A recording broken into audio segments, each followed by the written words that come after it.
Parfois, pour combattre, pour lutter un phénomène, il faut le comprendre. Alors, on va décortiquer un peu les ingrédients de l'anxiété avec Amélie Simard, éducatrice spécialisée pour le GRTP. Bonjour. Bonjour. Alors, justement, il y a comme 4 ingrédients majeurs ou éléments qui viennent, comment je pourrais dire, nourrir un peu l'anxiété. Oui, on va utiliser l'acronyme le CINE.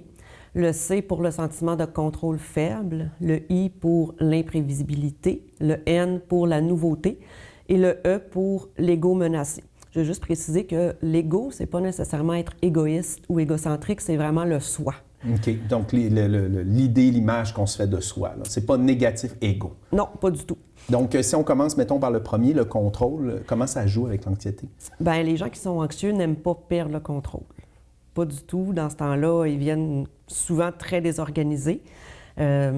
Donc, quand le contrôle est très faible, ça peut faire monter l'anxiété. Donc, se retrouver dans une situation où on perd le contrôle. Exactement. Ça peut être aussi anodin que je suis dans un embouteillage, je vais y arriver en retard. Là, les pensées commencent à se multiplier aussi. « Oh mon Dieu, là, je vais arriver en retard, qu'est-ce qui va se passer? Je vais avoir un avertissement au travail. » Là, ça va déclencher, mais je n'ai pas le contrôle sur l'embouteillage. Oui, c'est pas comme « Ah, j'ai du plaisir à écouter ma série télé, mais il faudrait que je l'arrête, sinon je vais être en retard. » Là, on a le contrôle. Exactement.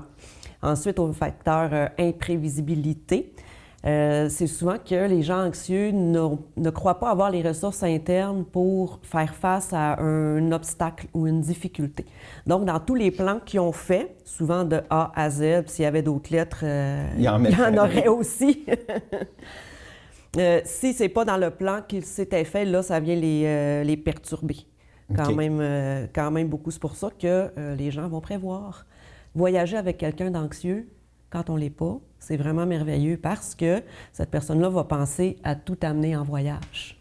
Puis planifier les arrêts d'avance et tout ça. Oui. Et si là, il y a on manque un vol, il y a une chambre d'hôtel, la réservation est ratée, là, ça devient ce fameux imprévu-là. Exactement. Donc, ça peut amener l'anxiété. Oui. Oui, troisième facteur. Oui. Ensuite, la nouveauté. Quand on ne connaît pas, disons, l'endroit où on va, on ne sait pas quelle sorte de gens vont être là, c'est vraiment un aspect nouveau sur lequel on n'a pas le contrôle non plus. Donc, c'est difficile aussi. On voit des gens qui arrivent à notre groupe, là, OK, là, c'est nouveau, ils ne sont jamais venus à l'endroit, ils ne connaissent pas les gens. Ça augmente beaucoup leur anxiété. Puis j'imagine qu'une personne anxieuse va naturellement agir pour limiter ces choses-là. Donc là, on vient de se couper à la nouveauté. On ne vit rien de nouveau parce que ça nous générait de l'anxiété. Exactement. C'est là que les gens vont finir par s'isoler. OK. Aussi. Et le dernier facteur? L'ego menacé. Dans le fond, c'est quand ça porte atteinte à notre intégrité ou à nos compétences. Quand on parle d'intimidation, entre autres, mais le jeune qui est intimidé, ça va attaquer son ego. Donc, l'estime de soi va baisser de manière quand même assez significative. Donc, l'estime de soi et l'anxiété est beaucoup liée? Oui, parce que quand on est anxieux, il va y avoir le cercle vicieux qui va venir avec. Dans le fond, on va avoir une situation stressante qui va générer des pensées anxieuses. Les pensées anxieuses vont générer des malaises physiques. On a des malaises physiques, les pensées catastrophiques vont arriver. L'augmentation des malaises va arriver aussi. Ensuite, on va arriver à l'émotion de la peur, soit fuir, soit combattre ou soit figer. Ensuite, ça va revenir à la situation stressante. Là, on va embarquer dans le cercle vicieux. On va recommencer le cercle. Exactement. Est-ce qu'on peut peut-être le décortiquer avec un exemple d'une situation qui... J'ai un examen demain matin. J'ai la situation stressante. Oh mon Dieu, là, qu'est-ce qui va arriver si je rate mon examen? Là, on va avoir les pensées anxiogènes. Là, la peur va commencer à arriver. Oh mon Dieu, mais là, si je rate mon examen, qu'est-ce qui va se passer? Là, probablement que le signal de menace arrive. Le cœur va pomper plus de sang, je vais respirer plus d'oxygène. Là, les symptômes physiques vont apparaître. Mal de tête, maux de ventre. Oui. Tout dépend des personnes. Là, on n'a pas nécessairement tous les symptômes physiques. Les pensées catastrophiques vont apparaître. « Oh mon Dieu, ça y est, si je ne réussis pas mon examen, je ne pourrai pas aller au cégep, je ne pourrai pas aller à l'université, je vais être SDF dans la rue en dessous du pont. » Et est-ce que ça peut aussi venir des malaises physiques? « Oh non, je suis en train d'être malade, là, c'est sûr, je vais rater mon examen parce que là, j'ai mal à la tête, mal au cœur. » Donc, ça peut être lié aussi? Oui, ça peut être lié aussi. Puis, dans ce temps-là, souvent, ce qu'on va voir, c'est figé. OK. Oui. Parce que quand on a peur, un moyen de protection, comme un écureuil qui a peur, lui, il va faire le mort. OK. Mais c'est un peu le même principe. Souvent, dans les examens, on entend souvent les jeunes dire « Ah mon Dieu, bien là, j'ai étudié pourtant, mais je suis arrivé à mon examen, je me rappelais plus de rien. » OK. Oui, ça arrive régulièrement. Fait que là, on recommence le cercle vicieux parce que la situation va demeurer stressante pour le prochain examen.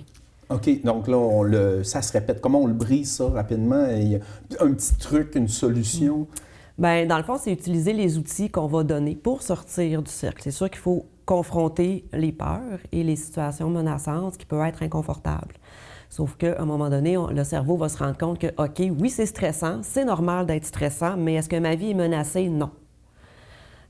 Donc, ça va créer un sentiment de bien-être. On va voir la diminution des malaises et la personne va se sentir fière, puis ça va la valoriser, puis ça va lui faire comprendre aussi que, ah, OK, c'est pas toujours catastrophique quand je vis une situation anxiogène, parce que parmi tous les scénarios catastrophes que je m'étais fait, il n'y en a aucun qui est arrivé.